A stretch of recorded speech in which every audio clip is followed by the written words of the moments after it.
Hi guys, this is CJ. Now it's just some let's see, I just get straight into this video. So on Sunday it's supposed to snow in Philadelphia, um, and Sunday.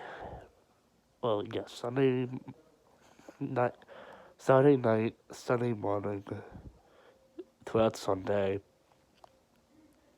night, Monday, and Monday night. So it's supposed to snow, and this is all post snow of the season, technically, kind of.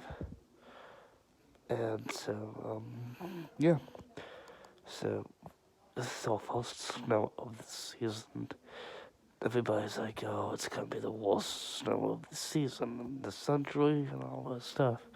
It's not that bad. Everybody loves to hype it up. We're just supposed to get like 3 inches, maybe 4 inches. But stay tuned for more videos. I mean, we'll be posting more updates on our storm that we have on Sunday. If there's any updates, I'll just make another video. Okay, thank you for watching. And happy Thanksgiving. Happy late Thanksgiving. If you do celebrate. Okay, bye.